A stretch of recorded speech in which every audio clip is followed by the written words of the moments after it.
significance of berserkers and Ulfhednar in Viking culture and mythology cannot be understated. Warriors were highly esteemed for their fearsome abilities, especially in the earlier part of the Viking Age. However, while they might have been seen as the epitome of bravery and strength at some point, berserker going berserk, was literally outlawed in the 12th and 13th century in both Iceland and Norway. Their legends have greatly influenced our modern perception of Viking warriors, and they remain an endearing source of fascination in popular culture. In addition to their impact on our understanding of Viking culture, the stories of berserkers and Ulfhednar have had a broader influence on the way we perceive warrior archetypes in general. These tales have become a part of our collective consciousness, shaping the way we view heroism, strength, and the thin line between man and beast. In the beginning, though, as the Viking Age kicked off and they started raiding, berserkers and Ulfhednar surely made an impression. From the Viking western expansion to Great Britain and France to their eastern expansion into the rivers of Eastern Europe and all the way down to Constantinople. From descriptions of the famed Varangian Guard, we might deduce that some of its members were indeed berserkers. The image of battle-crazed Viking warriors was something their unwitting victims were wholly unprepared for. To begin, I want to try and draw a distinction between these two types of warriors. To be honest, though, I'm unsure of how real any distinctions are, other than mainly being associated with either bears or wolves. I feel they inhabit most of the same characteristics. Berserkers were known for their uncontrollable fury in battle, described as entering a trance-like state that made them seemingly impervious to pain. As a result, they were believed to possess supernatural strength and endurance, making them formidable adversaries. Ulfhednar, on the other hand, were warriors who donned wolf skins and were said to embody the ferocity of wolves in combat, granting them enhanced fighting skills and an animalistic edge. While berserkers and Ulfhednar shared many similarities, such as their ferocity in battle, they were distinct in their attire. Berserkers, as previously mentioned, wore bear skins, while Ulfhednar wore wolf skins. This distinction is important to keep in mind as we delve further into the sagas and myths that mention these warriors. They are distinct through the myths, but why is it so sort of puzzles me? There might have been some other meaning or allegiance to a given god that is lost to us now.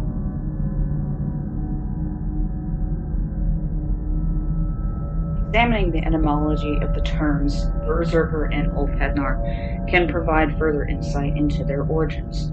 Berserker is derived from Old Norse berserker, which is believed to mean bear shirt or bear coat, referring to the bearskins they wore. This etymology emphasizes the connection between the berserkers and the bear, both in terms of physical strength and the animalistic nature often attributed to these warriors. Similarly, the term Ulfhednar originates from Old Norse Ulfhedn, which translates to wolf coat or wolf hide. This term clearly highlights the relationship between Ulfhednar and the wolves they emulated, further reinforcing the notion that these warriors channeled the spirit and ferocity of the respective animals in battle.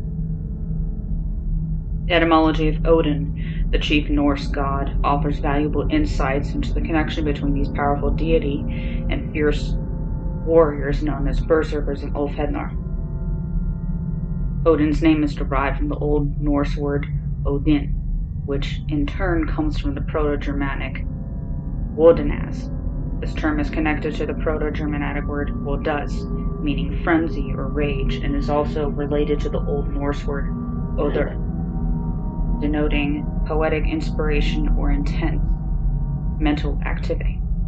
This etymological link highlights Odin's associated with the highlighted emotional states experienced by berserkers and Ulfhednar during battle, as well as the god's role as a patron of warriors and poets alike. Odin's strong bond with these warriors types is further emphasized by his companionship with the two wolves, Gary and Freki.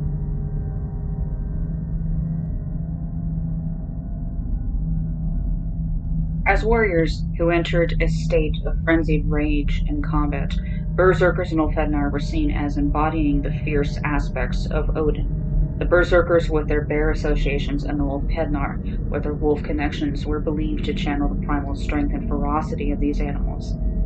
This made them fitting representatives of Odin's own fierce and untamed nature, mirrored in his close relationship with Gary and Freki.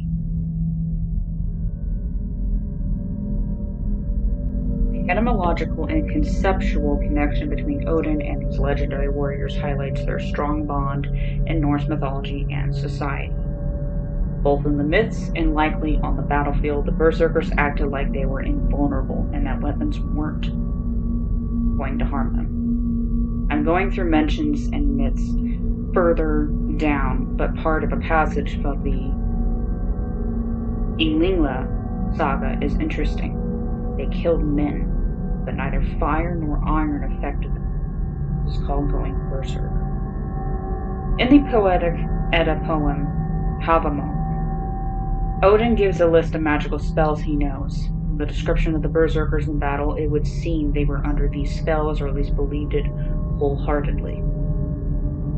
For the third I know, if I have great need to restrain my foes, the weapon's edge I deaden. Of my adversaries no arms nor wiles harm aught.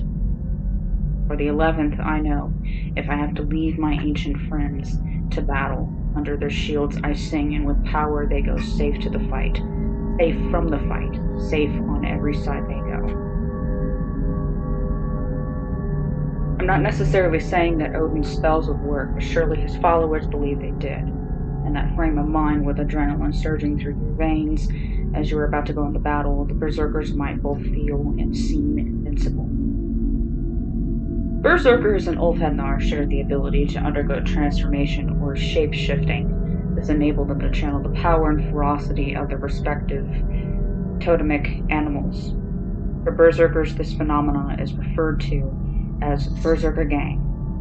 It involved entering a trance-like state, granting them immense strength and a fearless demeanor. This transformation was closely tied to their bear-like qualities. Some sagas suggest they could physically become bears, while others imply they took on the animal's traits and abilities without a literal transformation. On the other hand, Ulfhednar's transformation was associated with the wearing of wolf skins, which allowed them to adopt the characteristics and fighting prowess of wolves, while not necessarily a literal shape-shifting into wolves, at least one saga maintained. This transformation, metaphorical or not, imbued them with an animalistic ferocity, setting them apart from the Berserkers and their bear-like attributes. Both Berserkers and Ulfhednar were believed to possess incredible powers and ferocity as a result of their transformations. Berserkers displayed enhanced strength and endurance, which allowed them to dominate the battlefield and survive injuries that would incapacitate others. Their enhanced abilities were often attributed to their transformation, as well as their connection to Odin, making them nearly unstoppable forces in combat. The term berserker has come to describe someone who displays exceptional ferocity or intensity in any given situation. In contrast, Ulfhednar were known for their extraordinary fighting skills and heightened senses, agility, and reflexes, making them formidable opponents on the battlefield. Their connection to the wolf further amplified their ferocity, allowing them to channel the animal's relentless hunting instincts and viciousness in combat. The unique combination of enhanced fighting skills and ferocity solidified the Ulfhednar's reputation as elite warriors in Viking society. Moreover, it served as a lasting symbol of their prowess and a testament to the power of the wolf as a totemic animal in Norse culture.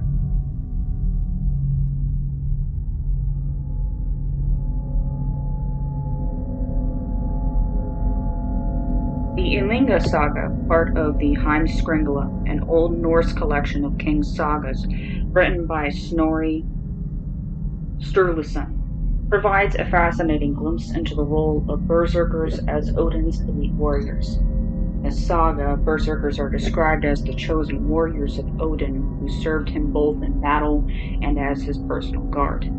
The Ynglinga saga recounts how these berserkers, with their exceptional strength and ferocity, would strike fear into the hearts of their enemies. They were portrayed as near invincible fighters, capable of overpowering any foe with their supernatural abilities. The saga highlights the special relationship between berserkers and Odin, showcasing the reverence and awe they inspired in Viking society. From Ynglinga Saga, Chapter 6. And this is from the Old Norse translated into English. Odin could make it so that in battles his enemies became blind or deaf or filled with fear, and their weapons bit no more than sticks, but his men went without armor and were mad as dogs or wolves, bit their shields, were strong as bears or bulls. They killed men, but neither fire nor iron affected them. This is called going berserk. In the Hrolf Kraki's saga, another Old Norse tale, berserkers are quite central to the story. Not only are there berserker warriors, but one man is also transformed into a bear by a curse. Berserkers are so central to the story, all their names are provided as well. The story demonstrates the power of the berserker transformation, showcasing how it could instill a warrior with incredible strength and the ability to overcome seemingly insurmountable odds. The tale of Bodvar Bjarki has become an iconic example of the berserker myth, capturing the imagination of generations and contributing to our understanding of these legendary fighters. In the Vatnsdæla saga, we encounter Ulfhednar as a distinct class of warriors, separate from the more commonly known berserkers. The saga emphasizes their unique abilities and the importance of the wolfskin transformations and their identity as warriors. The Ulfhednar's status as elite fighters is also evident in this saga, showcasing their prowess on the battlefield. The Vatnsdæla saga serves to illustrate the distinct nature of Ulfhednar and their role in Viking society. By recognizing them as a separate class of warriors, the saga helps to shed light on the broader spectrum of elite fighters in the Viking Age and their diverse connections to the kingdom. Part of the Vatnsdæla saga, Chapter 9. After this, horns were blown throughout the entire army, and men prepared themselves, each according to their abilities. King Harald had the greatest part in this battle. With him were Ragnvald from Mary, many other great chieftains, as well as those berserkers who were called Ulfhednar. They wore wolf pelts over their chainmail and guarded the bow of the king's ship, while the king himself guarded the elevated platform with the utmost splendor and valor. Many blows, both large and small, could be seen there. Now many events and great deeds occurred in a short time amidst the blows and spear thrusts, with grim stone throwing.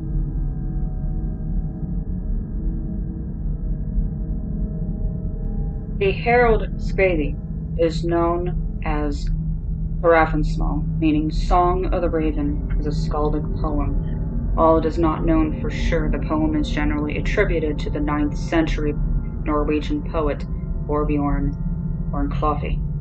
In this poem, Harald Fairhair, the first king of Norway, is described as having a group of Ulfhednar among his warriors. These Ulfhednar were an integral part of Harald's forces, contributing to his military successes and legendary status.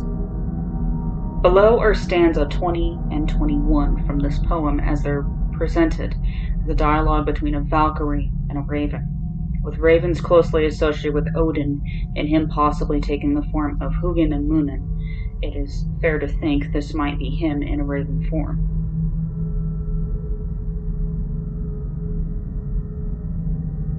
Now, the poem is mostly in Norwegian, so I will not read it, but I will provide a link to this so that way others can read it. Continue.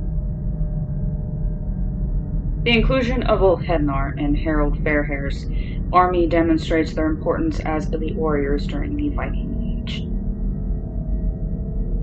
The Volsunga Saga, a legendary Old Norse saga, tells the story of Volsung family, including the famous hero Sigurd. In one chapter of the saga, a man named Sigmund and his son, Sinfjoldi, find wolfskins and put them on, causing them to transform into wolves. This transformation grants them the heightened senses, speed, and ferocity of wolves, which they use to their advantage while roaming the forest. Saga of the Volsungs, Chapter 8. Now on a time as they fare abroad in the wood for the getting of wealth, they find a certain house, and two men with great gold rings asleep therein. Now these twain were spellbound skin changers, and wolfskins were hanging up over them in the house, and every 10th day might they come out of those skins, and they were king's sons. So Sigmund and Sinfjolfi threw the wolfskins on them, and then might they, nowise, come out of them, though forsooth the same nature went with them as heretofore. They howled as wolves howl, but both knew the meaning of that howling. They lay out in the wildwood, and each went his way. And a word they made betwixt them, that they should risk the onset of 7 men, but no more, and that he who was first to be set on should howl in wolfish wise. Let us not depart from this, says Sigmund, but thou art young and overbold, and men will deem the quarry good when they take thee. While Sigmund and Sinfjoldi's transformation in the Volsunga saga isn't explicitly linked to the Ulfhednar, it shares a connection to the concept of wolfskin transformations and the idea of adopting the traits and abilities of an animal. This story further highlights the importance of animal transformation and shape-shifting in Norse mythology, and how these themes were woven into the legends of various warrior figures, including the Ulfhednar. Berserkers and Ulfhednar were known for their weapons and armor, or lack thereof. Normally, most Vikings wore chainmail and helmets for protection in battle. Berserkers and Ulfhednar, however, went into battle wearing little more than the animal skins associated with their transformation. This lack of armor allowed for greater mobility and was thought to be compensated for by their enhanced strength and endurance. As for weapons, Berserkers and Ulfhednar were known to wield a variety of implements, including axes, swords, and spears. However, they were also reputed to be capable of fighting with their bare hands or utilizing the natural weapons of their animal forms, such as the claws of a bear or the teeth of a wolf.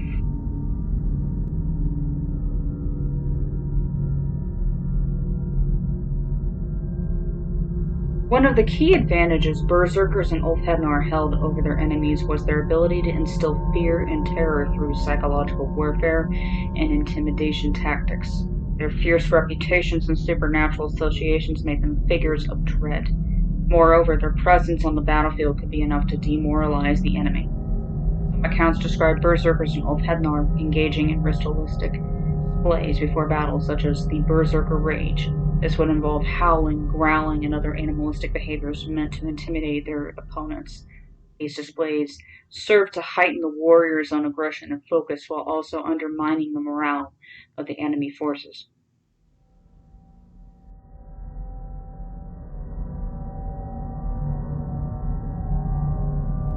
While the individual prowess of Berserkers and Ulfhednar was undoubtedly impressive, their true strength lay in their ability to work as a cohesive unit on the battlefield. They would often fight in specialized formations, one example being the Sven-Fylking, or Boar's Snout. It was a wedge-shaped formation designed to break through enemy lines and sow chaos in their ranks. Heading up such a formation would be the Berserkers, probably scaring the living daylights out of their enemies. These tactics allowed Berserkers and Ulfhednar to maximize their impact on the battlefield and capitalize on their unique abilities. One of the enduring mysteries surrounding Berserkers and Ulfhednar is the source of their legendary rage and seemingly superhuman abilities. Growing up, I was typically told that the Vikings in general would eat a certain type of mushroom before going into battle. This mushroom, the fly agaric, would render them crazed and unstoppable. This is, however, a source for much debate, and possibly only something done by Berserkers. The fly agaric mushroom is one possibility, but not the only one. There is another well-known possibility in the plant, henbane. Indeed, a number of archaeological Viking Age finds have been of seeds from the henbane plant, proving this was a commonly known and used plant. Henbane and its medicinal and psychoactive properties have been known for thousands of years, stretching back to the ancient Greeks. Below is a painting depicting the Colchian princess Medea preparing a magical potion for Jason and the Argonauts' fame. This potion is said to contain henbane, among other herbs. This topic has been a source for both research and much discussion for many years. Reading through some of it, I do find that a lot of it comes from across as too academic. It seems far removed from the plain reality of going into battle in Viking Age society's close relationship with nature. They lived in a magical world, bolas, and no real boundaries between the natural and supernatural. That they would embrace mind-altering and psychedelic herbs or mushrooms seems a given. Hallucinogens, amphetamines, and other psychoactive drugs were used voluntarily and as experiments on soldiers in the 20th century. The idea that Vikings wouldn't have embraced mind-altering and performance-enhancing drugs, if they could, seem improbable to me. Much of our understanding of Berserkers and Ulfhednar comes from sagas and myths. However, there is also historical evidence and archaeological findings that suggest these warriors played a role in Viking society. Excavations have unearthed amulets and carvings depicting figures in animal skins, which could be interpreted as representations of these warriors. Some of these artifacts, such as the Torslanda helmet plate and the Oseberg tapestry, provide a fascinating glimpse into how these warriors were perceived in their time. Another great example is forever embodied in some of the pieces of the chess pieces known as the Louis chessmen. Discovered in 1831 on the island of Lewis in Scotland, the whole find was almost 100 chess pieces made from walrus ivory. Some of the rook pieces are obviously modeled on berserkers in the way they are biting their shield.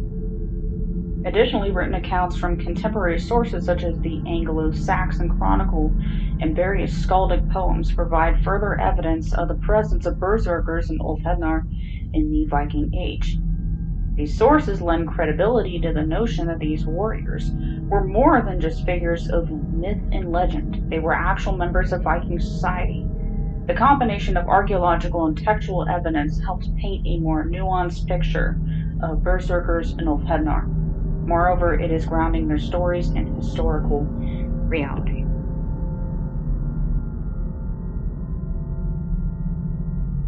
Interestingly, in the mid-13th century, Icelandic law book Gragas, going berserk, was criminalized. The law specifically prohibits berserkganger, which is the practice of going into a berserk rage or frenzy. According to the Gragas, berserkers who engage in this behavior are considered outlaws and are subject to punishment. In the section Kongesbok of the Gragas, there's a passage that states, and this is the English translation, "The king spoke about that. We are satisfied with the fact that you will return to me the shield you broke. Then you shall neither carry nor bite that shield. You shall not engage in berserker rage while you are in our service." This passage highlights the prohibition of engaging in berserker behavior and implies that those who do so could face consequences. Moreover, they faced possibly being outlawed or facing other penalties. Berserkers in Ulfhednar were valued for their combat skills, often serving as elite warriors during battles and raids. Their strength, ferocity, and seemingly supernatural abilities made them formidable adversaries. As a result, they were placed at the forefront of battle to maximize impact and inspire fellow fighters. In addition to battlefield roles, berserkers in Ulfhednar sometimes served as personal bodyguards for kings and chieftains. Their fierce reputations and loyalty made them ideal candidates for this prestigious position. Being a bodyguard provided opportunities to gain prestige and influence, further solidifying their status as elite warriors in Norse culture. In several descriptions or on ancient artifacts, Viking warriors of the famed Varangian Guard wore bear or wolf pelts to Berserkers and Ulfhednar were possibly the fiercest of the Viking warriors. That some joined the ranks of the Varangian Guard seems natural. Berserkers and Ulfhednar have left a lasting impression on our understanding of the Viking Age and its warrior culture. These elite warriors played a significant role in the battles and mythology of the Norse people. Stories found in various sagas and poems serve to illustrate the complex tapestry of beliefs and values that informed the Viking worldview, as well as the reverence for the forces of nature that shape their society. Lines between myth and reality may sometimes blur. However, the enduring legacy of Berserkers and Ulfhednar continues to captivate and inspire us today. These legendary warriors serve as a testament to the power of the human imagination and our fascination with the extraordinary. The tales of Berserkers and Ulfhednar will remain an integral part of our understanding of this fascinating period in history.